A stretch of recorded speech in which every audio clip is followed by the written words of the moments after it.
Laurent a fait sa communication avec Mathieu Solignac. Ils sont économistes tous les deux. Laurent Goubillon est chercheur à l'INED et chercheur associé à l'École d'économie de Paris.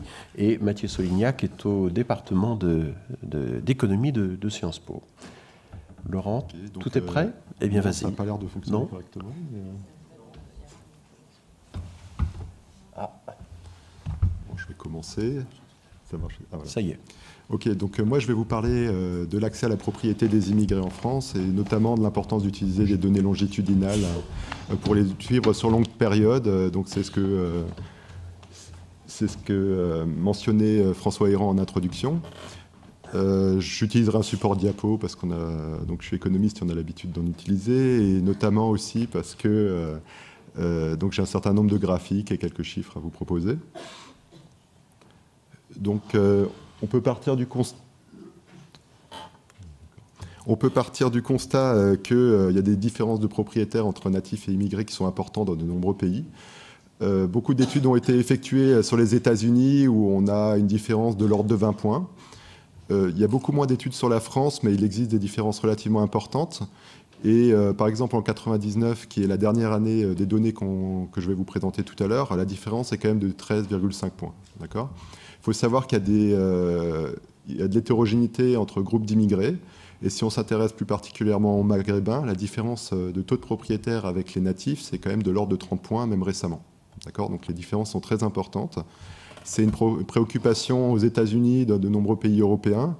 Et donc, ce n'est pas encore complètement arrivé en France comme question, mais c'est considéré comme préoccupant parce que la propriété est souvent considérée comme étant un signe d'insertion socio-économique. Voilà. Alors, on présente des taux des différences de taux de propriétaires, mais en fait... si on considère la population d'immigrés, c'est une population relativement hétérogène, non seulement en fonction du pays d'origine, mais aussi elle peut se décliner en résidents permanents, c'est-à-dire des personnes qui vont rester sur longue durée sur le territoire, aussi des personnes qui viennent d'arriver sur le territoire et des personnes qui vont en repartir assez vite. D'accord ? Donc, on peut vouloir décliner la question différemment et se poser plutôt la question de savoir quel est l'écart de taux de propriétaires entre natifs et immigrés qui sont plutôt résidents permanents, qui vont rester sur longue période et qui vont essayer de s'intégrer socialement. Et dans ce cas-là, utiliser des données en coupe, par exemple les recensements les uns après les autres sans les lier entre eux, peut se révéler insuffisant puisque les entrants, les sortants ont des caractéristiques spécifiques, d'accord, qui font qu'ils vont accéder plus ou moins bien à la propriété par rapport à des résidents permanents. Donc là, il est nécessaire d'utiliser des données longitudinales pour étudier ce sujet, et c'est ce qu'on fait dans notre travail. Désolé. Donc, plus précisément, ce qu'on étudie, c'est la différence de propriétaires entre natifs et immigrés en France. On utilisera les données de l'échantillon démographique permanent que je vais vous présenter dans quelques instants, qui suivent les individus sur une période de 30 ans.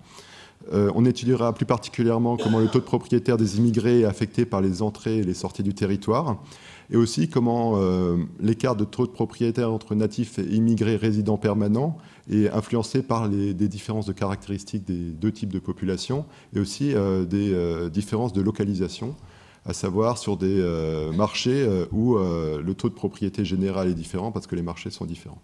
D'accord ? Donc l'échantillon démographique permanent couvre en fait la période 68-99. Donc c'est de l'information exhaustive sur tous les individus nés les 4 premiers jours d'octobre, d'accord. Et on suit environ 900 000 individus sur 30 ans. Et donc pour l'analyse, on se limitera aux personnes qui sont âgées de plus de 18 ans qui sont susceptibles d'accéder à la propriété. Et ces données sont en fait utilise plusieurs sources, donc les recensements, mais en liant justement les recensements les uns avec les autres, en suivant les mêmes personnes, et des registres d'état civil. D'accord ? Donc c'est une base qui est constituée de plusieurs autres bases, et il y a une généralisation à utiliser ce type de données administratives dans de nombreux pays, justement, parce que c'est des sources assez riches qui permettent de suivre de nombreux individus. Donc dans ces données, On a le statut par rapport au logement propriétaire ou non, mais uniquement à partir de 75. Donc c'est à cette date-là qu'on va commencer notre étude. Et on a plusieurs caractéristiques des individus. Donc ça peut être leur âge, leur sexe. On peut reconstituer le statut d'immigré avec le pays d'origine et la nationalité des individus. On a aussi des variables liées à l'emploi, donc le diplôme, le chômage, la catégorie socio-professionnelle. Par contre, les limites, c'est comme c'est construit avec le recensement et les fiches d'état civil, on n'a pas d'informations sur tout ce qui est revenu ou patrimoine. D'accord ? Donc, il y a un projet à l'INSEE de continuer à enrichir les bases, notamment avec des données salariales, mais c'est un projet en cours. D'accord ? Et c'est ce que font justement de nombreux pays, dont les pays scandinaves. Donc, on a aussi de l'information sur la famille. Donc, si les personnes sont en couple, on a le nombre d'enfants. On sait aussi le statut d'immigré du conjoint qu'on peut intégrer dans l'analyse. Et on a aussi de l'information sur la localisation. Donc, on connaît la commune où les gens habitent. On peut reconstituer, on peut apparier donc les données avec encore d'autres sources pour avoir de l'information sur la commune elle-même, comme le taux de chômage, ou sur l'agglomération où se trouvent les individus comme leur taille, notamment parce que selon la taille des villes, le marché du logement est différent et il y a un taux de propriétaires différent. Donc c'est là où les diapos deviennent vraiment complètement utiles. On a représenté ici les proportions d'immigrés parmi la population d'immigrés pour les différents pays d'origine. Donc en 75 et en 99, d'accord. C'est juste pour dire qu'on va se focaliser sur certains groupes qui sont en fait les groupes les plus importants en France. Donc ce sera en fait les pays d'Europe du Sud, à savoir Italie, Portugal, Espagne, donc, qui proviennent de vagues d'immigration assez anciennes qui ont continué au cours du temps. Et aussi les vagues d'immigration relativement importantes après-guerre, à savoir tout ce qui est Algérie, Tunisie, un peu moins Maroc. Mais il se trouve que l'immigration marocaine s'est intensifiée entre 75 et 99, d'accord. Tel que quand on se retrouve en 99, on voit que les pays d'Europe du Sud et les pays du Maghreb sont surreprésentés. D'accord. Donc ensuite, après 99, il y a d'autres vagues comme les Turcs, plutôt africains subsahariens, etc. Mais on ne les étudiera pas ici. Donc maintenant, on peut représenter le taux de propriétaire. Donc si je regarde tout en haut, donc on a le taux de propriétaire pour les natifs qui évolue au cours du temps entre 75 et 99, donc il augmente. Ça, c'est une tendance générale en France. On peut le comparer au taux des immigrés. Donc c'est en rouge ici, et on voit qu'il est largement inférieur à toutes les périodes, d'accord. Et il se trouve cependant que la différence entre les deux diminue légèrement. Donc ici, c'est plus rapproché qu'ici, d'accord.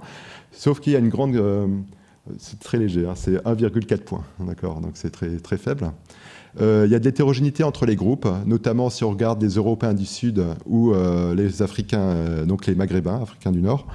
Donc on voit que pour les Européens... Désolé, j'ai un peu de mal avec le micro en même temps. Pour les Européens du Sud, on voit que, alors que le taux est beaucoup plus faible en 75, il va rattraper et même dépasser celui des natifs, d'accord. Mais par contre, si on s'intéresse aux Maghrébins, il reste beaucoup plus bas tout le temps, d'accord. Même si l'écart se resserre un tout petit peu. Mais l'écart est vraiment énorme, c'est supérieur à 30 points. Bon.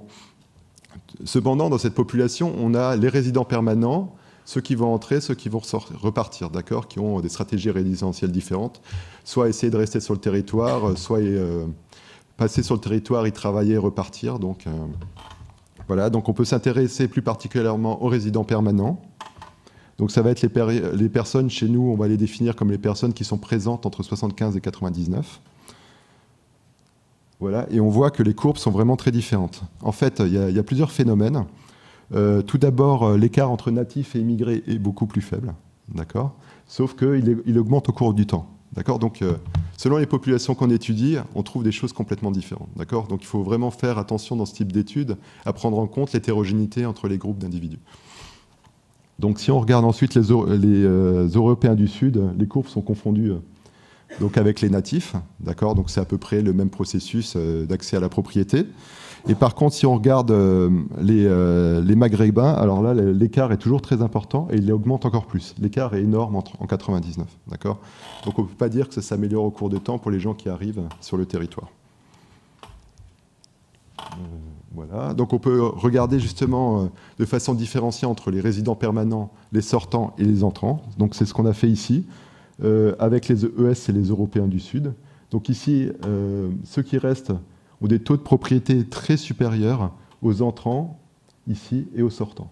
D'accord ? Donc c'est des populations qui sont très différentes et qui ont en particulier des caractéristiques différentes. Je vais y revenir tout de suite. Et on peut regarder la même chose pour les Maghrébins. Donc c'est ici. On voit qu'entre les personnes résidents permanents et les entrants et les sortants, il y a des très grosses différences aussi. Donc du coup, en fait, en résumé, l'évolution du taux de propriétaire pour les immigrés entre 75 et 99 va dépendre de 3 facteurs. La variation pour les résidents permanents, l'effet que les entrants ont sur le taux de propriétaire en 99, sachant qu'ils n'étaient pas là sur le territoire en 75, et l'effet des sortants, donc qui a influencé le taux de propriétaire en 75, mais qui ne l'influence plus en 99 puisqu'ils ont quitté le territoire. Donc on peut regarder plus précisément donc ces flux et leurs caractéristiques. Et on se rendra compte en fait que les entrants, bien sûr, baissent le taux de propriétaire en 99. Et la raison à ça, c'est qu'en fait, ils sont plus jeunes et ils vont plus souvent se localiser dans des grosses agglomérations comme l'agglomération de Paris, où il est très dur de devenir propriétaire. D'accord ? Malgré tout, ils sont plus diplômés. Mais le fait qu'ils soient plus diplômés ne suffit pas par rapport aux autres facteurs. Donc, à côté de ça, les sortants baissent le taux de propriétaire en 75. Et la raison à ça, c'est que ce sont des anciennes générations d'immigrés, dont notamment beaucoup sont moins qualifiés, d'accord ? Et ils peuvent aussi avoir des stratégies. Il ne me reste pas beaucoup de temps, ça va. Il y a, dans certains aussi, peuvent avoir des stratégies particulières, à savoir aller en France pour gagner de l'argent pour retourner au pays, d'accord ? Donc je vais revenir à ça en conclusion, parce que le manque d'accès à la propriété peut être subi ou peut être choisi. D'accord ? Donc, pour des raisons de stratégie d'accumulation de patrimoine ou de transfert financier. Donc ensuite, on peut s'intéresser plus particulièrement à l'écart de taux de propriétaire entre natifs et immigrés pour les résidents permanents, d'accord ? Et regarder l'influence des caractéristiques et ce que les migrants arrivent à faire avec leurs caractéristiques comme le diplôme pour accumuler du patrimoine et accéder à la propriété. Donc si on regarde d'abord les différences de caractéristiques, en fait, on se rend compte que les natifs sont plus diplômés en moyenne, d'accord ? Mais ce n'est pas le seul facteur.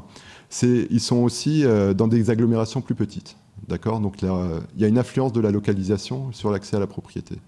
Un point aussi, c'est que le fait que les natifs soient plus diplômés n'agit pas aux jeunes âges, mais va agir plus aux âges avancés, puisque le diplôme permet d'accumuler du patrimoine qui permettra d'accéder à la propriété au milieu du cycle de vie vers 40 ans.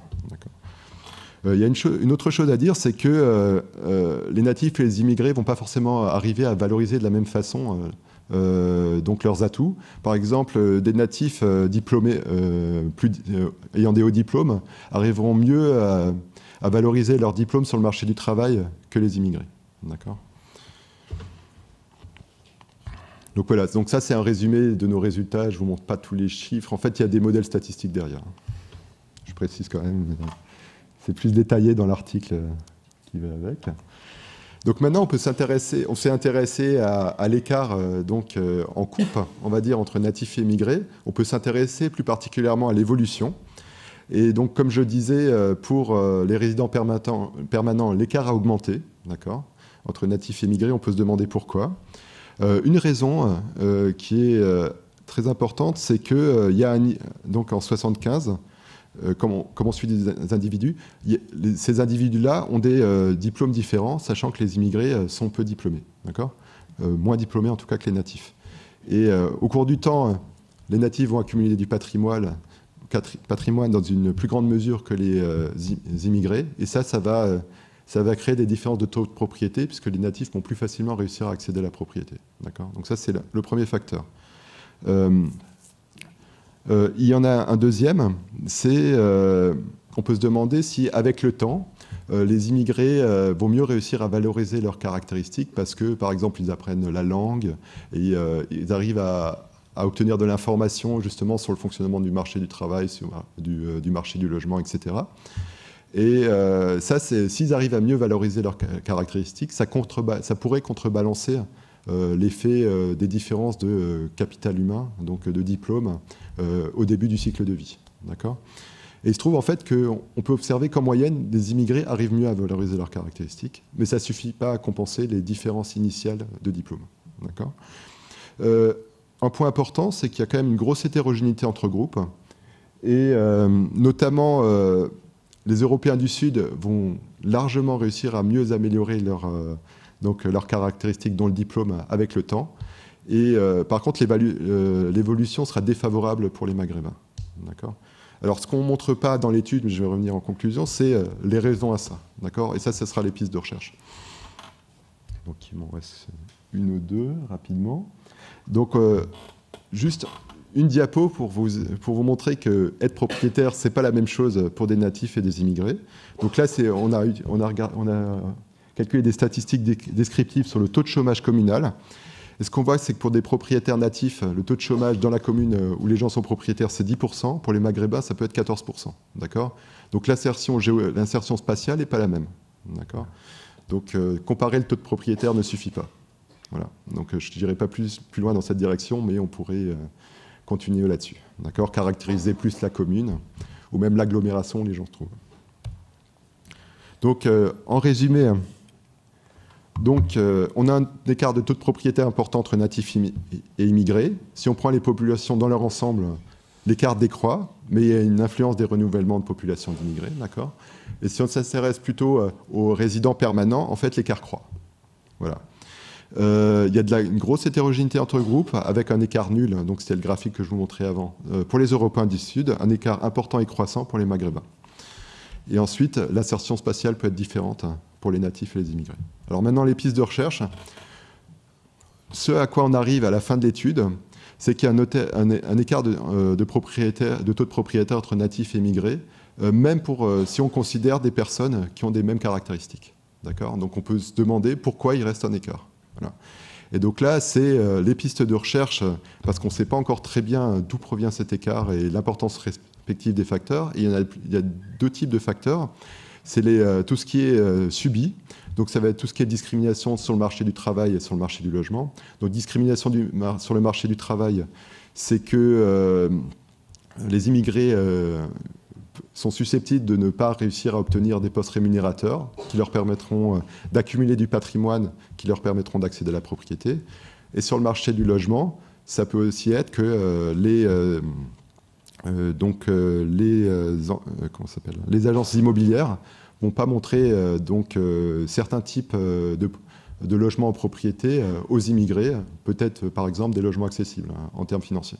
D'accord ?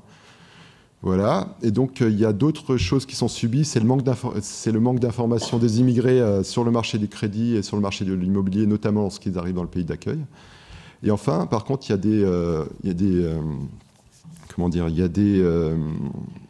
y a aussi un choix. Il peut aussi y avoir un choix des immigrés, à savoir en termes qui proviendraient de leur stratégie d'épargne résidentielle. Donc il y a deux types. Il y a deux raisons principales pour lesquelles les immigrés pourraient décider pour le coup de ne pas devenir propriétaires. C'est accumuler du patrimoine non pour acheter un logement dans le pays d'accueil, mais pour acheter un logement dans le pays d'origine. Et deux, pour faire des transferts des transferts financiers réguliers à la famille qui est restée dans le pays d'origine. Voilà, je m'arrêterai là. Merci beaucoup Laurent. Donc vous avez avec cette dernière présentation encore un exemple de l'intérêt pour la complexité des choses. Effectivement, travailler sur une population immigrée, c'est toujours compliqué parce que cette population se renouvelle en permanence et que si on veut étudier son évolution dans le temps, il ne faut pas évidemment sans cesse modifier cette population par les nouveaux entrants. Bon, ça c'est un principe qui paraît assez simple, mais qui est difficile à mettre en œuvre. Et puis alors à titre personnel, je suis toujours ravi quand je vois quelqu'un utiliser l'échantillon démographique permanent, parce que quand j'étais à l'INSEE, responsable de l'échantillon démographique permanent, j'ai déployé une énergie considérable pour sauver cet échantillon de la destruction, de l'abandon, puisque cet échantillon a failli être abandonné tellement à l'époque il coûtait cher à l'INSEE, et il a fallu automatiser les procédures d'intégration des données du recensement dans l'échantillon pour qu'il soit sauvé, même si le passage au recensement rotatif, évidemment, a fini par détruire le principe de l'échantillon démographique permanent. Enfin, c'est une longue histoire, mais c'est un des très rares grands fichiers longitudinaux d'envergure qui est régulièrement utilisé par les économistes notamment, surtout en plus ils arrivent à l'apparier avec des données salariales par exemple ou d'autres sources. Et tu as le projet de... C'est pas nous en fait, c'est l'INSEE. C'est l'INSEE qui est en train de... Parce que pendant longtemps, l'appariement de l'échantillon démographique permanent avec les données salariales, c'était un petit peu des initiatives limites et tolérées, mais maintenant l'INSEE c'est en famille a décidé de le faire d'eux-mêmes. Donc je rappelle simplement, pour être sûr que tout le monde ait bien compris, l'échantillon démographique permanent, c'est quelque chose de très particulier, c'est le droit qu'a l'INSEE de conserver pour les mêmes personnes les bulletins du recensement d'un recensement à l'autre, et de rattacher ça au bulletin d'état civil de ces personnes. Pas tous les bulletins, il n'y a pas les mariages par exemple, mais il y a toutes les personnes qui naissent dans le ménage et aussi les décès. Et évidemment, c'est assez long évidemment de pouvoir apparier ça. Le modèle, en fait, les deux modèles sont nés en même temps, c'est le Longitudinal Study en Angleterre, mais qui, lui, est beaucoup plus populaire que l'échantillon démographique permanent parce qu'il contient notamment des données de santé qui, du coup, ont été extrêmement utilisées par les universitaires britanniques. Voilà.